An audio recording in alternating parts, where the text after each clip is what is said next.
Let's see if I can find you. Do we have Ethereum up here? Can they hear me? He is up there. He's Yespa on the stage. That's what Yes, that's what I thought. Okay. Yeah. I'm gonna have him call you real fast. He's just having a technical difficulty. So. I am permanently outside the environment.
To the original starting point. See, I think for us, like you're appearing right in front of me, but you're near the main stage, so you're not in the air. No, I've got two different avatars in. One of them is doing the streaming, is the Silicon Nexus Media. And it looks like I'm going to have to kill my regular. If this crashes one more time on me, I'm going to just switch machines.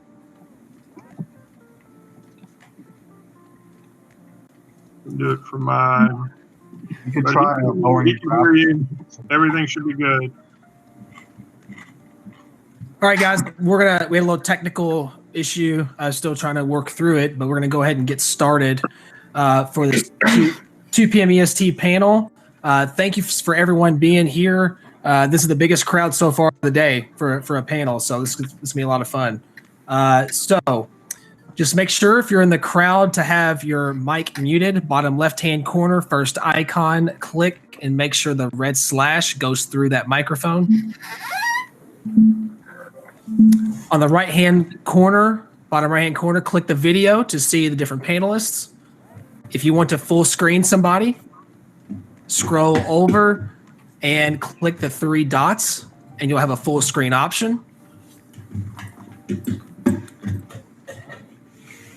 So we're going to go ahead and get started. This is a blockchain game panel with Block to Central as the moderator. Reality Clash, Dissolution, Silicon Nexus, and DAP Radar are a part of this panel. Thank you all for being here. I'm going to pass it over to Block to Central to get us kicked off. Yeah, all right. I think you might be mistaken for the previous panel, though, on those attendees. Yeah,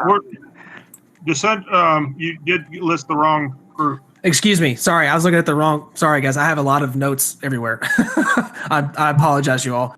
Sorry, this is Blockchain Card Games. Block to Central is still here as the moderator. We got Splinterlands, Ether Legends, Ethereum, and Ethermon represented. Guys, sorry about that. Yeah, okay. No, it's no problem at all. I just want to make sure people got proper credit. Hopefully, everyone is live and active in this on the crowd or stage.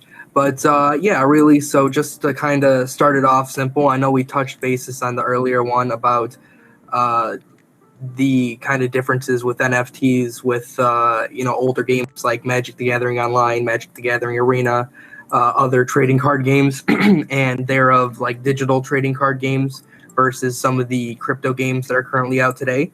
So I figured we'd just start off with seeing how you guys feel as the developers and workers on these titles.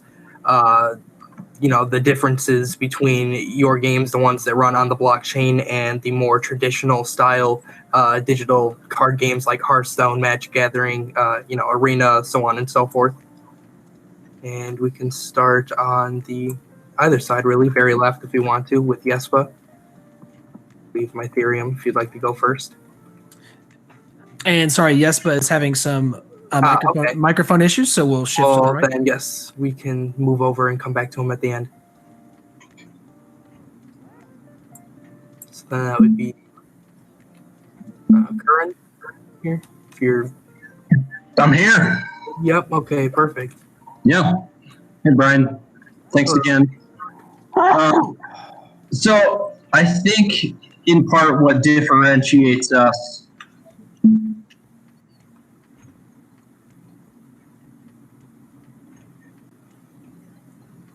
Did he freeze?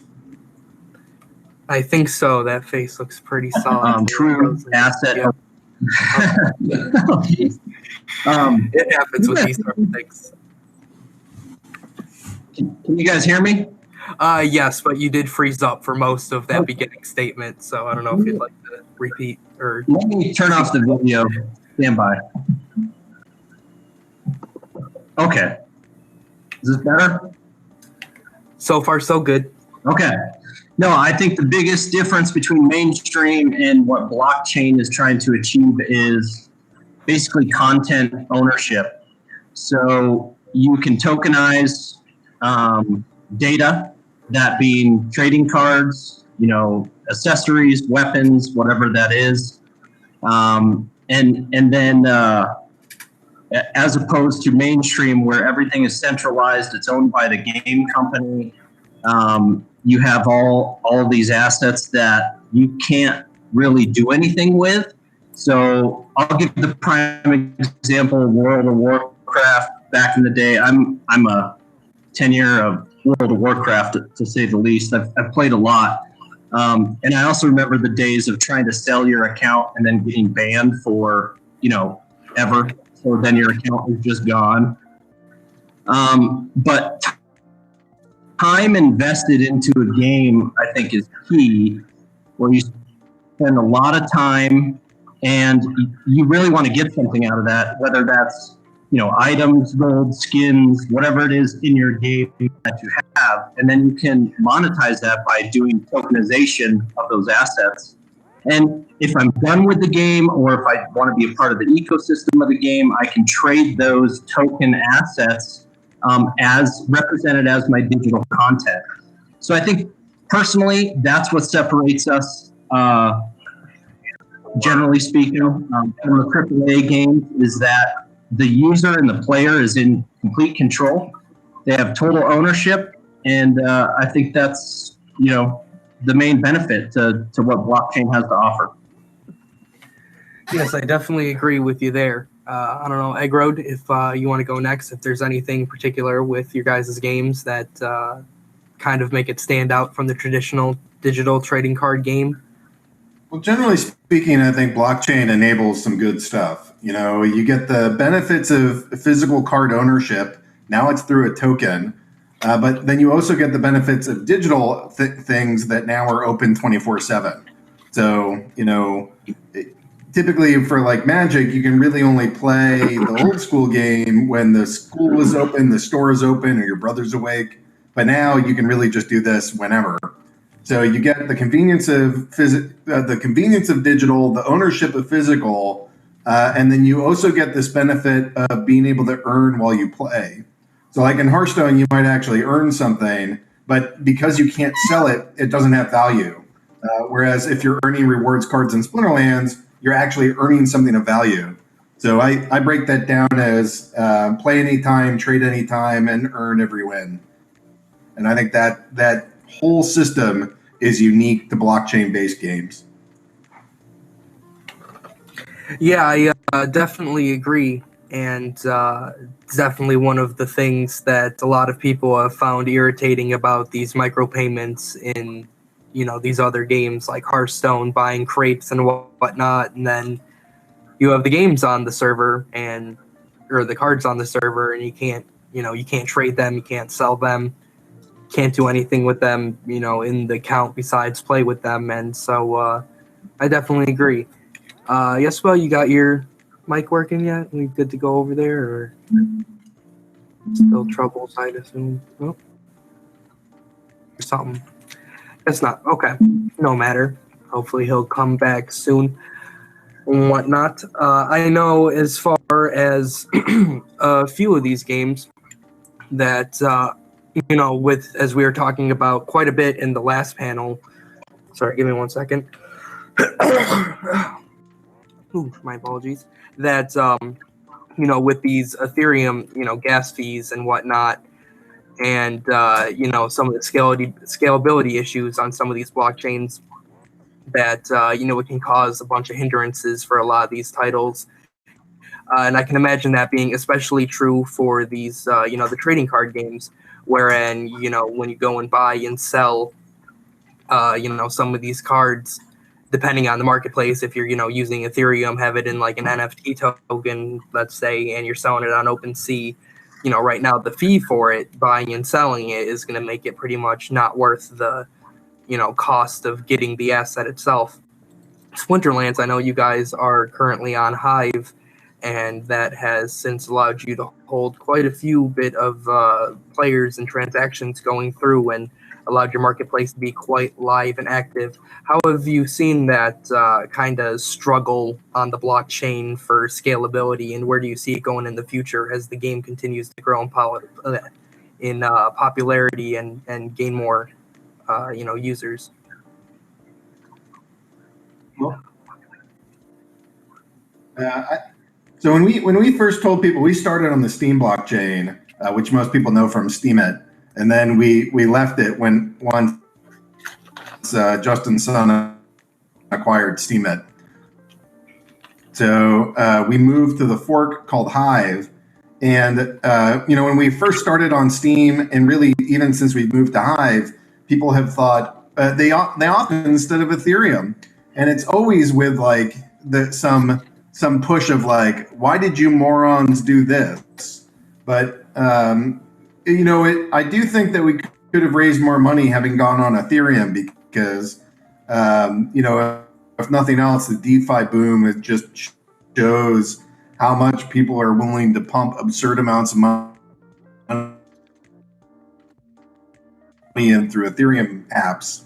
But in terms of usability, it's just the gas fees and having a per transaction gas fee aren't fun. So Splinterlands does things a little bit differently. All of the things that happen in game happen on chain. So it's not just that you own NFTs and then everything else is on a centralized server. Like literally every single card transaction, team I submit, battle I'm looking for, tournament I enter, all of that happens on chain. And that's possible on Hive, but as a group, we do something like 600,000 transactions per day. Yesterday, we had 130,000 battles.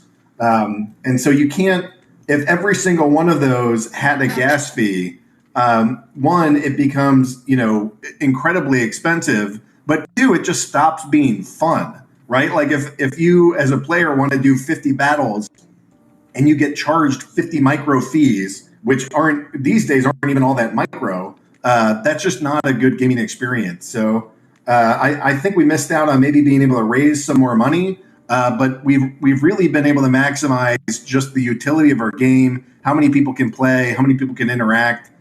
We almost had 7,000. We were just shy of the 7,000 accounts playing mark yesterday. So that was a new all-time high for us. And the one other thing I'd add about Hive as a blockchain choice is that the fees make it so that you have to own crypto first, because you have to be able to pay the gas fee and you need crypto, which means that your onboarding of a new user isn't simply come play our game. It's go to Coinbase, sign up for an account, transfer in some US dollars, convert it on the exchange into Ethereum, move that into a MetaMask wallet that you control, and then you can register for the game.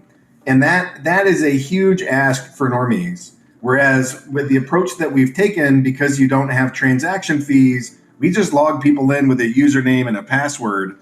We create an account on their behalf that they get to manipulate using their username and password. And if they eventually want their keys, we just give it to them and they could change the keys or whatever. But for brand new players that are starting in, you don't need crypto, you don't need blockchain experience, and it's things like this whole system that we're building, I think, is really going to lend itself to allowing us to mainstream our app and hopefully be the first crypto app to really go full mainstream.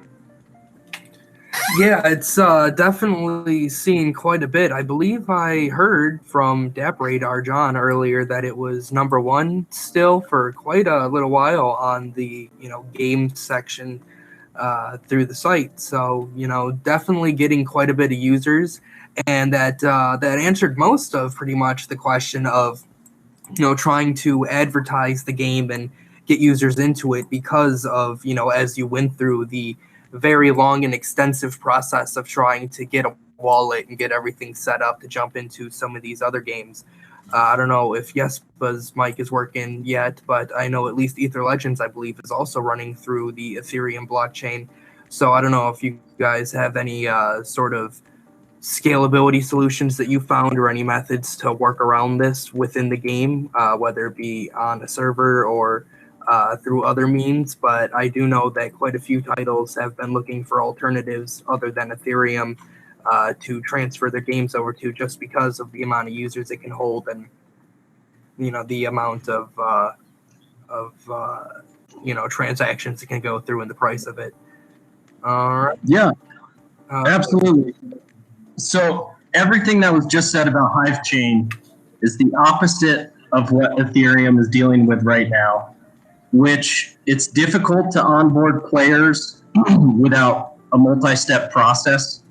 We have done extensive research. We've actually deployed all of our own contracts to Matic, for example.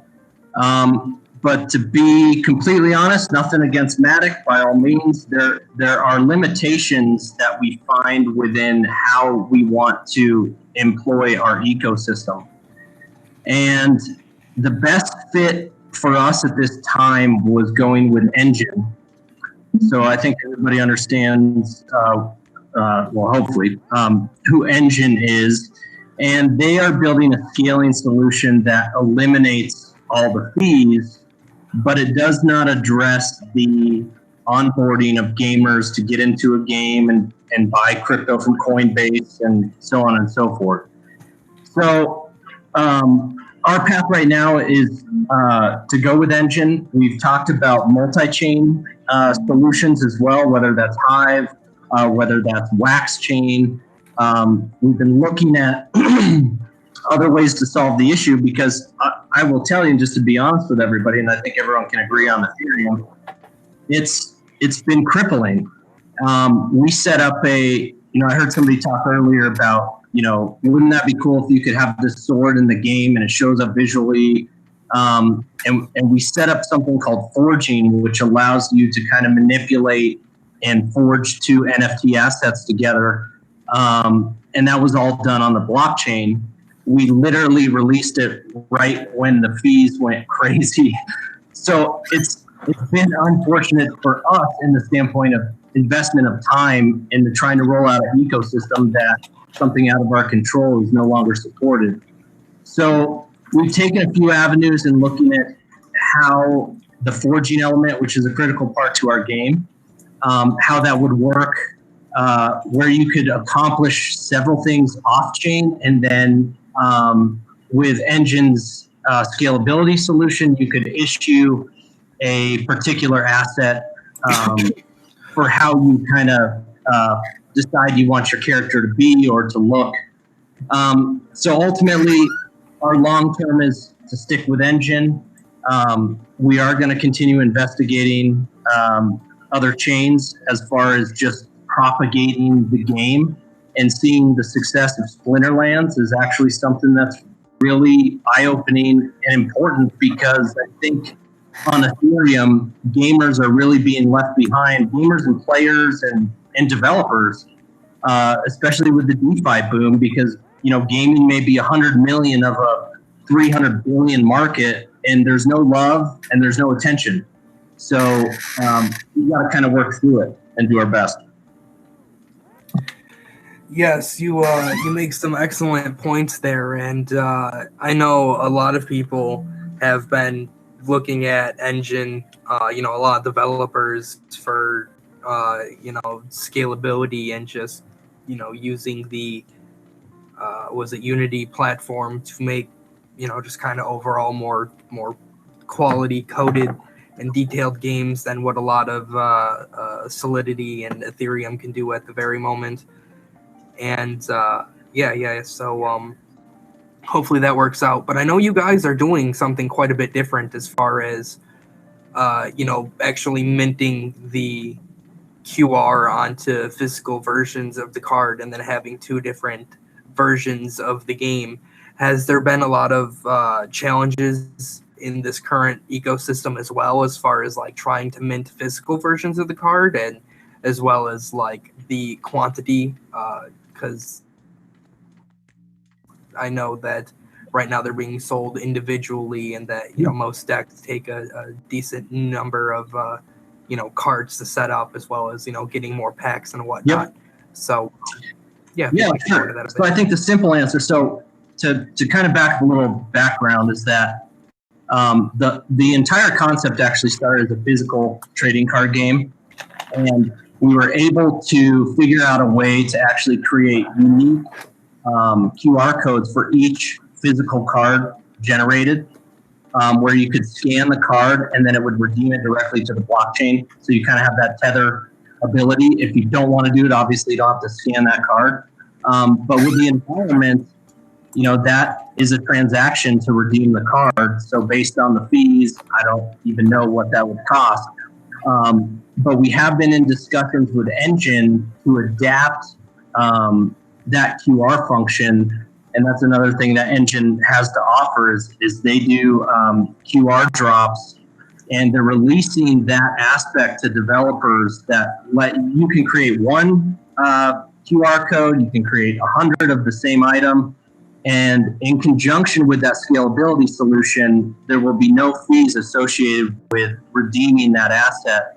So we've kind of taken a pause on producing, just because of the gas crisis, producing additional trading cards with the physical QR until we can come up with kind of that generation 2 with engine feeless, so we can roll that out in our I would say mass expansion of physical trading cards. Very interesting. And yeah, I know I have a few myself, and I absolutely love them. Hopefully that something comes up where it can definitely be pumped up, because I know a lot of people have been looking forward to and slowly collecting up quite a bit of cards, for a deck to begin playing, and they're very nice. I know the artwork on a lot of them are very unique, and I am definitely quite a fan personally. I know, just to mention for anyone that might not be checking it, the text, I asked Jesper a few questions about my Ethereum and the scalability issues and whatever on Ethereum, and there's quite a bit in there. So if you want to hear that side of it, you can feel free to go and check that out over in the chat. I don't see any other questions. Hey, Brian. One other thing I might add is, a lot of questions came up, even with moving to Engine for us. It was, what's going to happen to my assets? Am I still going to be able to redeem my QR codes? So those smart contracts will exist indefinitely, enable to, if you have a QR that you haven't scratched and you want to scratch it 10 years from now, that smart contract will be out there. So I want to reassure people on that. The challenge, obviously, is gas and timing. And I'm going to mention the word ETH 2.0, which we don't know when ETH 2.0 is really going to occur. I know they're starting in their testnet. But the hope is that emplacement of architecture will remain and exist, that will leave in place as well. So if Ethereum gets better from a scaling solution, from a bottom line architecture, that's something that maybe it's a year from now that will still be out there, and if fees make sense, people can still do what they need to do with those current assets. So there's no taking away of what we've created so far. Yeah, that's definitely reassuring, and we know that big part of the reason why a lot of people are for the blockchain is the fact that it is immutable, that everything that is on there stays on there, and so it's nice that you have at least that sort of security in the game, or in the cards at least, that you can, as you said, scratch and redeem it 10 years from now or whatever, so on and so forth.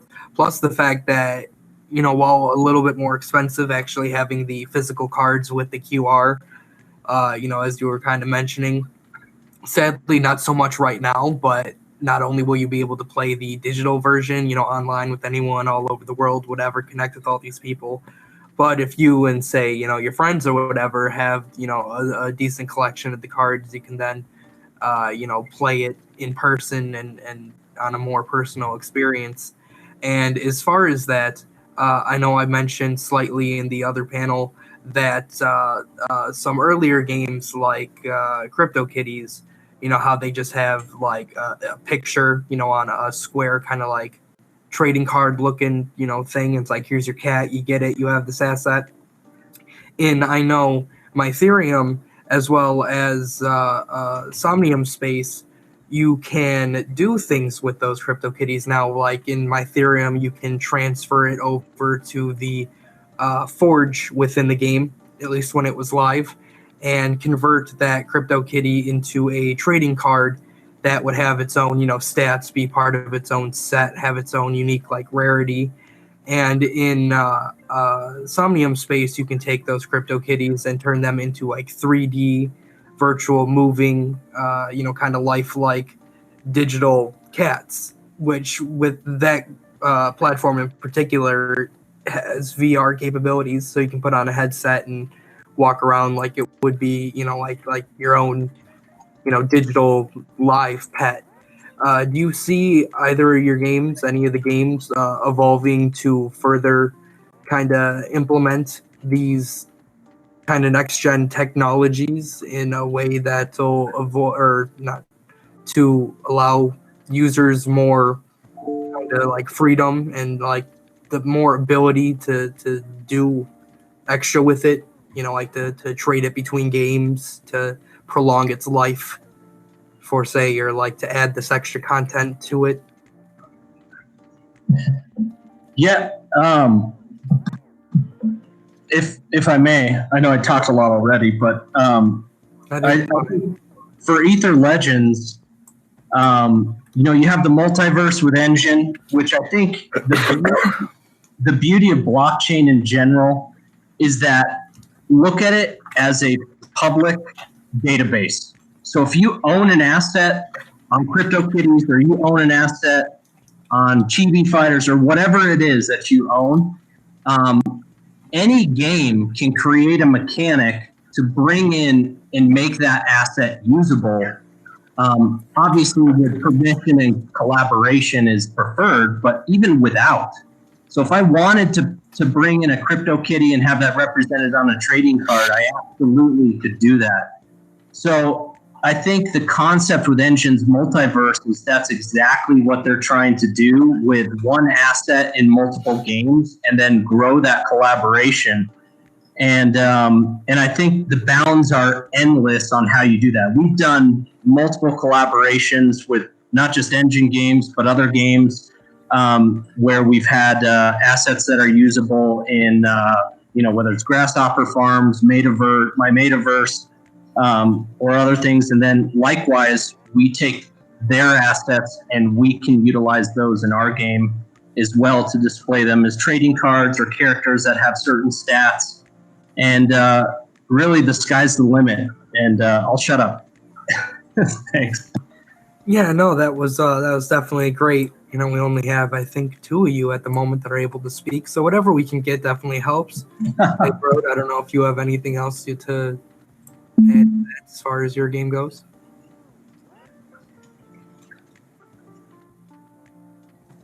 You there, Eggroad? I think we have another one AFK. All right then. Yeah, like he said, I don't want to stick to one person. I don't know. Do we have anybody else on here? I'm taking a quick 5. Or Yeah, I see Agro's video up. I don't know if he can hear or not.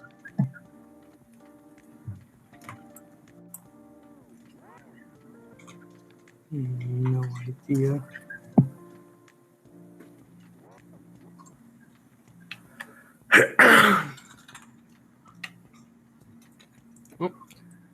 Sorry, I don't want us to drag on. Like I said, we do have quite a bit more chat in the chat from Yespa as far as Mytherium goes. Quite a bit of info as far as their game and their development progress on there. Oh, looks like it's just us 2 left. So I don't know if anyone. Yeah, sorry. Yeah, so they're refreshing and reloading, so should be back in just a minute. All right. All right. Thank you. Hey, I do want to mention, you can definitely play the physical game, but you have to wear a mask and remain 6 feet apart. Definitely good information. You're just gonna have to throw the cards very far in front of you, and then That's right. pick them up. Luckily, they come with a hard case, little thing to keep them safe. So you feel free to go down to like the beach or something, whip them on some sand or some grass, some dirt. That's right. Yeah, I want to jump in, and if anybody has any questions, now's a pretty good time. If you had some thoughts on anything, I had a question actually. I'd like to talk a little bit more about the virtual land space, and then like a platform like Decentraland, and like taking an NFT that I've acquired on another platform and putting it into my plot on Decentraland. Like, what are y'all's thoughts on that? I guess like creating that new layer of I'm not only collecting the NFT, but I'm also like putting it in my virtual home and things like that. Like, where do y'all see that going? I'm just curious. Yeah, I definitely find it to be interesting, and part of why I brought it up, as I was saying, I kind of compare like Decentraland, Somnium Space as like the two big ones for like digital crypto land ownership.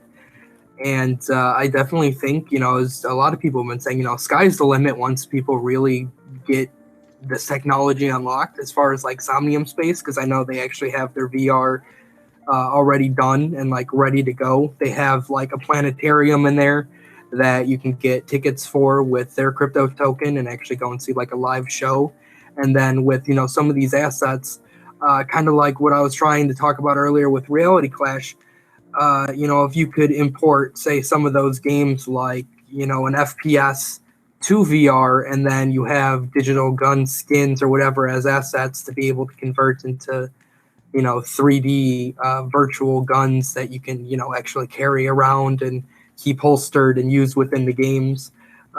My big question on that, I doubt does anyone would probably be able to answer at the moment because of how new it is, but like where the market would go for that as far as like selling the assets and trading them. I know with my Ethereum when it was active with the crypto kitties being able to convert them into a my Ethereum card, you could then sell those specific cards back onto the marketplace, and then it kind of adds a different layer of like what you can offer with a crypto kitty if you can then say that it's able to be converted into a trading card, so that way you're not just staring at this picture but actually adding it to your deck and battling with it and then upgrading it and selling it. Then obviously with some of these trading card games, they could most likely quite easily virtualize those into like a 3D, like a card you could pick up and play like an actual card game with your virtual avatar, which I'd say would be quite a step closer to kind of like the physical form, actually getting together and having your deck on you and pulling it out and whatever. Except we're all staying 6 feet apart at least in that case. This time I had to reload. Yes. Yep. Yep. Oh, sorry about that. I was trying to answer so the last question I heard was something to the effect of, are we going to go incorporate all these gadgets, gizmos, and cool new things? And I ultimately, what we've been doing is really trying to become a cross blockchain platform. So yeah, we'll keep posting all of our transactions on Hive and use that as sort of like the main repository. But what we've been doing is integrating, we integrated with the Wombat wallet, and that's an EOS tool. So now if you want, you go to Splinterlands and you sign in with Wombat, and for a user of EOS, it just feels like you're coming in from EOS. We did the same thing with Tron Link. So now you can just sign in using Tron Link and you just come in like you're a normal Tron user. And then we also did the same thing with Wax. So you have your Wax All Access, you come in and you sign up. We're releasing MetaMask, so you sign into Splinterlands with MetaMask, and then the next one will be Arcane.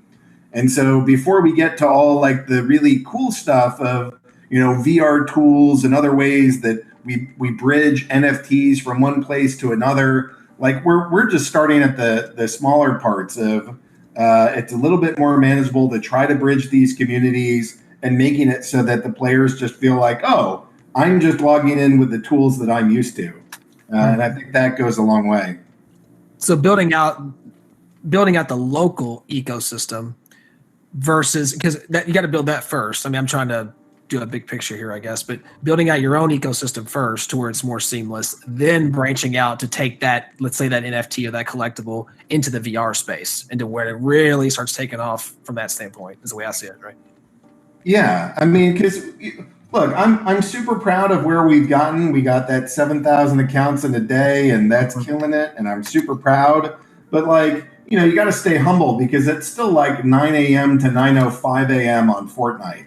Like it's like literally everything we've done falls into like the dust threshold for some of these other games. And so, we're really focused on building our community and trying to get as many players just into the ecosystem as possible and start scaling. Hopefully we'll have some nice, we're starting to run ads on Brave, and maybe there'll be some other partnerships available there too. But we really just want to see lots of gamers, and it's kind of I come from a sales background. I worked for a big publishing company for a decade, and one of the best lessons in sales that I ever learned is that if you want somebody to do something, you have to make it as easy as humanly possible for them to do it. So in this case, we want them to come, we want them to play, we want them to enjoy themselves. And if we're telling them, yes, but you have to do it this way, that's not as good as saying, we have done everything we can on our end to make sure that your experience is seamless. So if you want to use Google as your sign-in, go ahead. You want to use Arcane, go ahead. EOS, whatever, it doesn't matter. We'll just use whatever tool you yourself want to use. And I would add on to that too. Onboarding is absolutely crucial, and choice and ease of onboarding. But I do want to tie back on kind of that cross-chain usability, which is, one of the most important things about that is that if you give a player value, if I own one asset, just think about it like this. If I own a Fortnite token, I was just going to make something up, and I want to go play World of Warcraft, or I want to go play 10 other games, I can't take anything from Fortnite and go play that. So I really think the value of cross-chain or even cross-asset collaboration is huge, because it opens the value for the player to be able to take one asset and play multiple games, which means they're not spending additional money trying to, buy a different game or get locked into some other system. So that scalability aspect and that benefit to the gamers and players around is going to be huge the more people do that. And that kind of goes into your, sandbox, decentralized. Run for the unicorns, 2020 virtually, etc.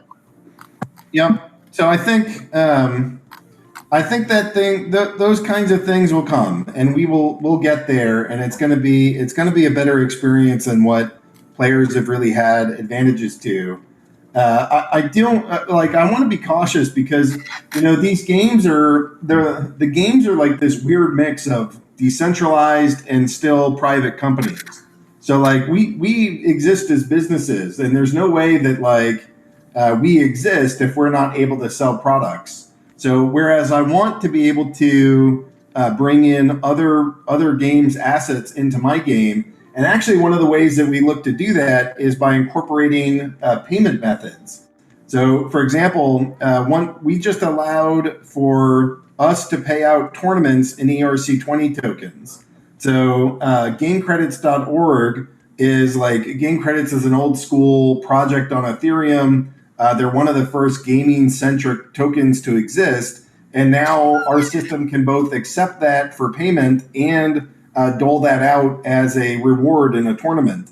And that's a relatively new feature for us, but I think that really opens up the possibility of how we can do these cross-chain things. Everybody from Game Credit benefits because they have a no use case for their utility. We benefit because all those people that are holders now have a new place to spend it, and hopefully they'll bring that value to our game. But what it's not doing is it's if I just allow every single object from every single game into my game, then it's going to be difficult for us to sell things. And so we exist as a business by selling things. So it's the kind of thing where I want those in my game and I want to give them utility. I just have to be cautious that I also have to have my own in-game content that is exclusive to my game, or that is the main driver of your success in my game. And all of these other things are cool and useful, but a little bit on the ancillary side so that I can still run and manage a business.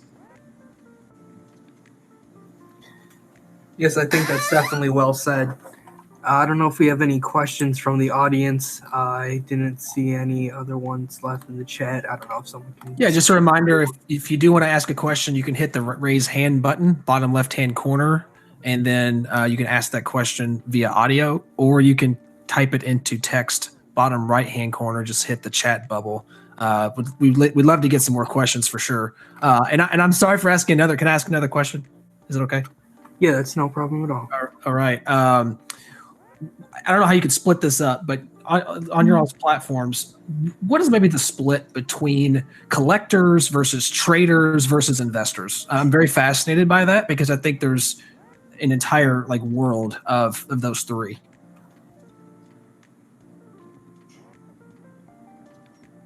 I'm not hearing anybody else, so I'll go first. So Splinterlands does something that's pretty unique. We allow our cards to be rented. And so we give out a lot of prizes. Every single match you win, you can win some dark energy crystals, which is our in-game cryptocurrency. Every single day there's a quest, and if you complete the quest, you can get some rewards cards. There's a season. At the end of the season, you get a big rewards loot haul. And then we have tournaments, and to date, we've given out $140,000 worth of tournament prizes. So we give out a lot of money and prizes, and what that means is that the players, I have a set of players. One set of players likes to own and hold cards, and they treat them like digital assets in that they just sit there and lease them. They don't care too much about the game per se. They just want to own the cards and rent them out to other players. And then I have players that are typically younger and might even be from some third world countries where they don't have as much wealth. And so what they want is they'll rent the cards and then use that to go earn what is literally more than their monthly salary by playing this game. So I have the full spectrum there of people that buy. They buy our top 10 holders in the game. If you want to be in the top 10, you have to own $30,000 worth of cards. So this is not people that look at this as just entertainment money. These are folks that look at this as a scarce digital asset that they can hold for a long period of time, or that they can rent, or that they expect if we are successful in our mission of mainstreaming gamers, that because of the collectability, they have high hopes for where their assets will go. So that's on one side. On the other side, we have the players that have nothing, but now because they can rent, we had a player that wrote an article about spending $12 in rental fees in a 2-week period and making it into the top 50. And so it's just, we have players across that whole spectrum of renter to holder and player. And I don't know, to me, it's a win that we're able to attract players of all these different socioeconomic backgrounds and all these countries. And some see it as a way for passive revenue, and some see it as a way to play something that earns them a living and actually provides the food on their table. No, thanks for the explanation. Curran, do you have anything to add? I think for the most part, I would say we have a lot of collectors.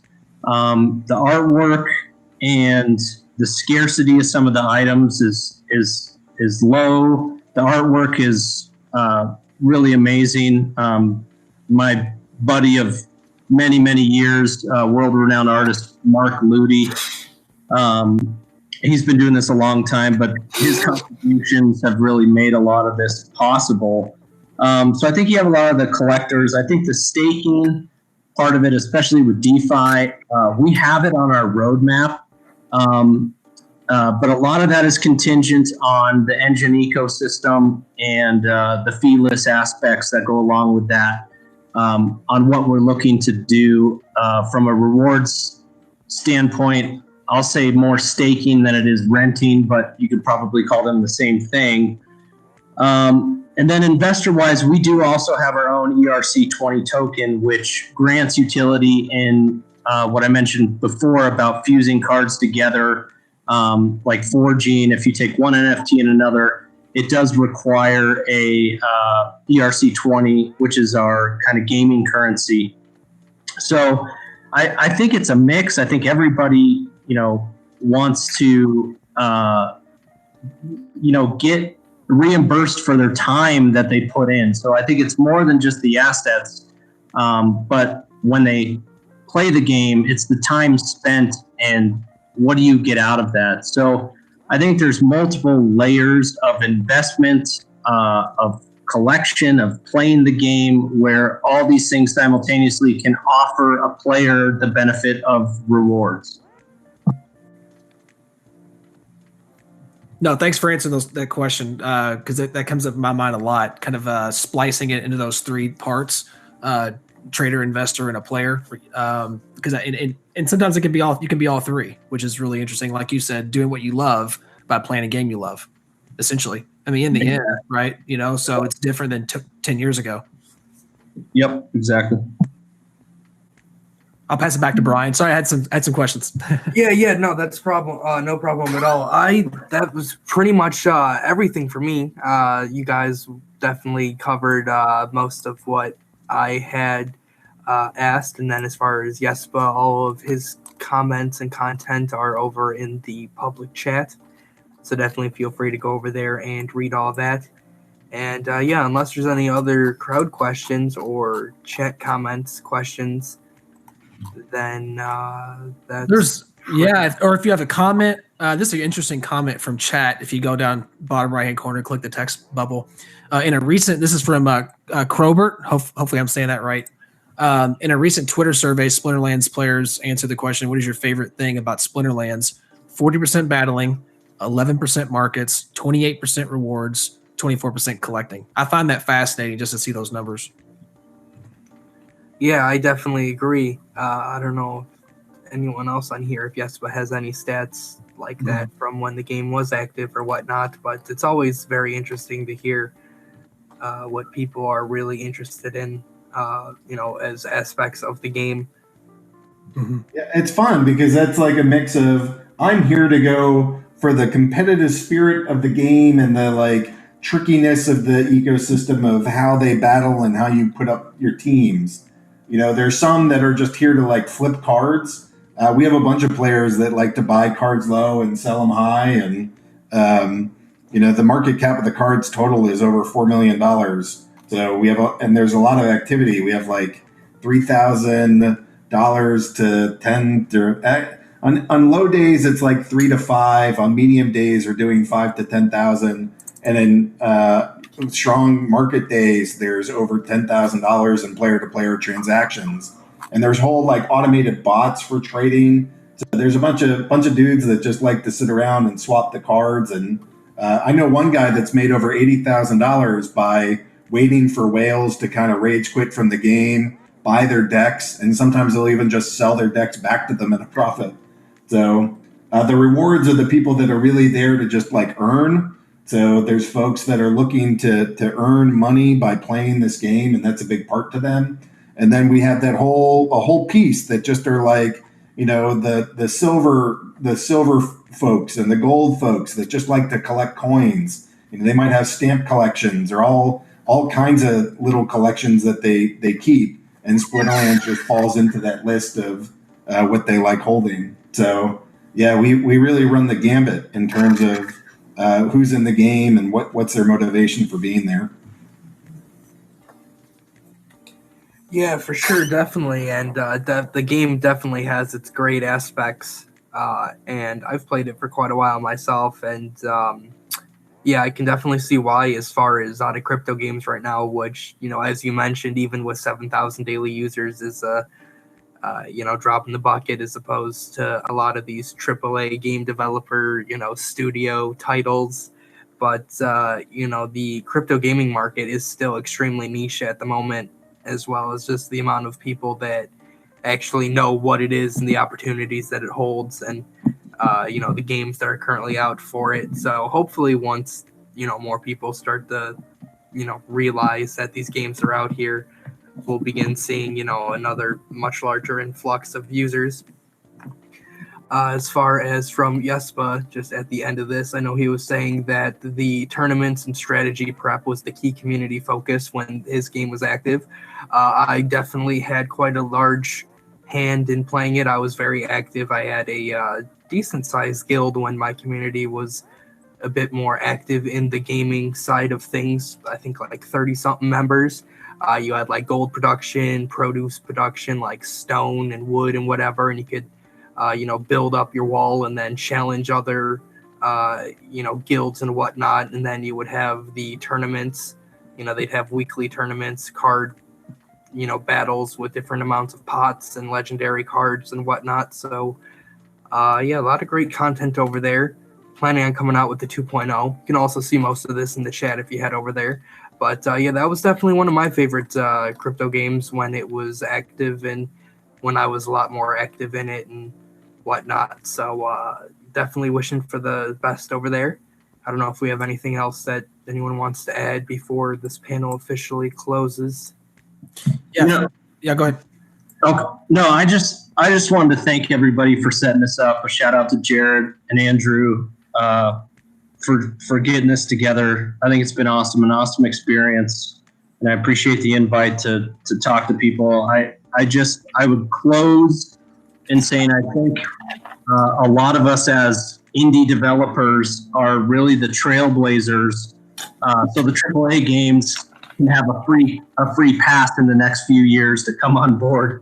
But I appreciate everybody's support and thank you.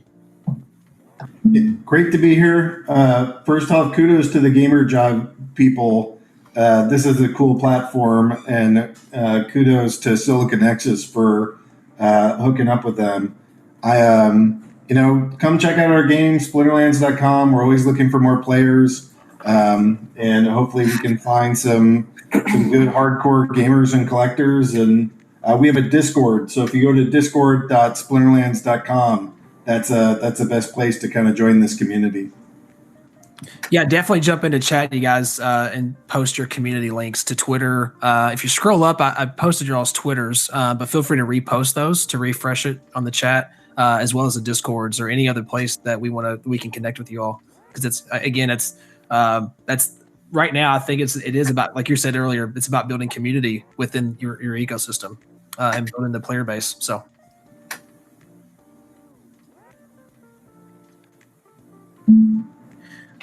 Yeah. Any other question? Feel free to jump in on audio. I had one last question, if that's okay. If you're already ahead of time, or if you guys had to head out. I have to pick up my daughter, so if I can answer first, and then I'll hop out. Yeah, no worries. Obviously, traditional traditional trading cards like NBA cards are exploding. So for me, I feel a trickle down to NFTs. And I don't know if I'm looking at that correctly. I know it's a very broad statement, I do find it very interesting that, I don't really see much of a difference from traditional sports cards to NFT collectibles. And I think that's going to pull the NFTs up. Well, everything that we built in Splinterlands, I think, can be applicable to any collecting game. So whether it's maybe in the future we'll make a partnership with companies like Disney or Marvel, and hopefully in that version you're collecting the Hulk and Captain America and Wolverine. Maybe it would be like a music collecting game, and you would get Justin Timberlake. Or maybe we can do a sports collecting game, sort of like a fantasy football or fantasy baseball kind of thing, where now you're collecting, Tom Brady's or LeBron James. But we built this system where you can digitize, tokenize, and monetize intellectual property, and we're really not limited to just our orcs and elves and wizards. Like, it can really be any kind of content. So I think it's only really a matter of time before people want to reach a global digital audience and use cryptocurrency because it's so damn convenient, and they want to be able to have ownership, which is through NFTs. And we just kind of have to get through, sludge through a little bit of these opening stages. But as more and more people realize the benefits of these things, like the transparency, the fungibility, the market size, the 24/7 access, the speed, the trustlessness, you don't have to worry, is that card a counterfeit or not? Like, all that stuff is just what makes this technology so powerful. And yes, you have to watch your keys, but ultimately it's a pretty small ask for quite a lot of benefits. And I only see this space getting bigger.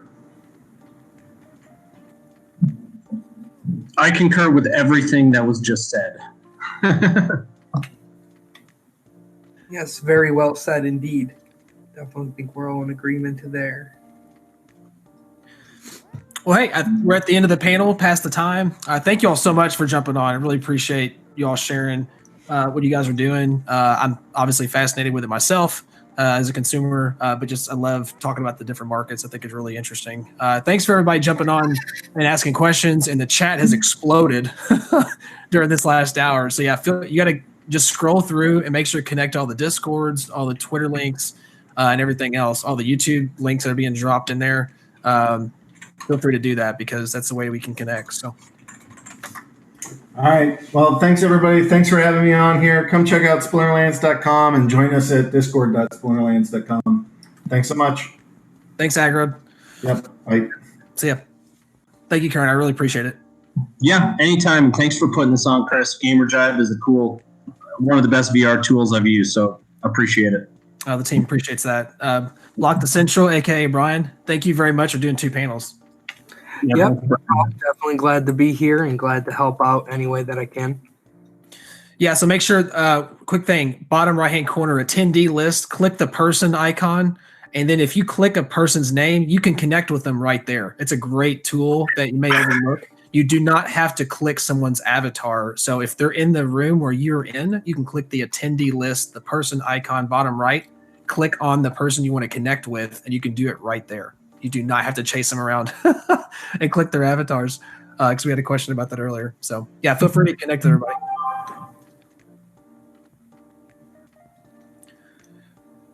Just an update. We'll do an hour break for networking, private chats, re-upping on the drinks, changing up your hat, things like that.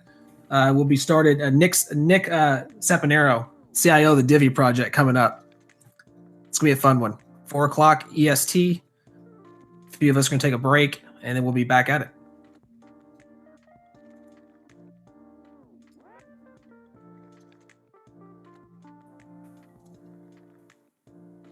Oh, good question. Yeah, you get a hat in the main, in the welcome zone. So head back to the welcome zone, and you'll see someone at the desk. Click the NPC or bot, whatever you like to call it, behind the desk, and they will give you a hat. Hey, real quick, this is Curran. I did want to mention for the first 100 registrant, participants of this, we are giving out a special edition NFT. So we'll be collecting that information from Jared and Andrew and get those sent out to the corresponding folks as soon as possible. Yeah, that was like one of the most exciting things. It was the NFT stuff from the first 100 tickets. Mm-hmm. Yep. Mm-hmm. Yeah, thanks for that reminder. Yeah, thanks. Thank you, Kern, for coming. We really appreciate it. And Aggie and Mytherium and Ethermon, too. So thank you all. Yeah, thank you all very much. I could have kept asking for like 3 hours for questions, so it was really cool. No, it's good. That's why we're here. I don't get a lot of FaceTime with folks, and always head down, busy as hell. So. Mm-hmm. Yeah, and this is going to be content after the fact. We're going to cut these up into clips, put it on YouTube, LinkedIn, tag everybody. It's going to be great, to share after the fact too. So awesome. Yeah.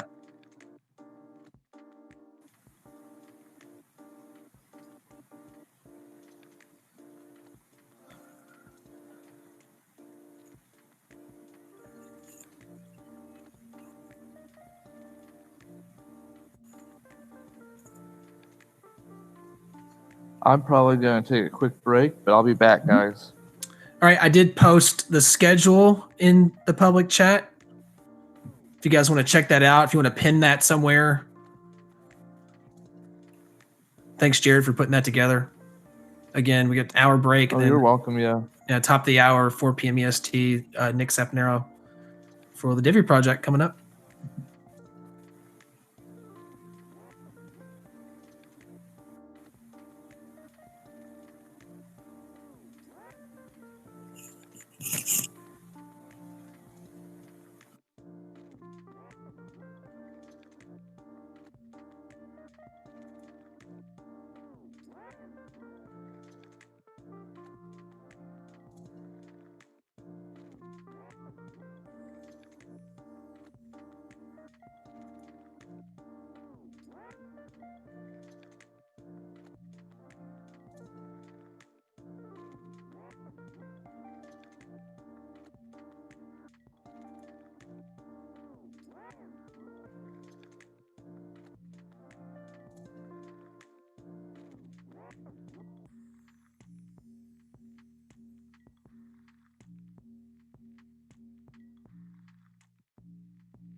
Welcome to a live demo of the Convergence Player Acquisition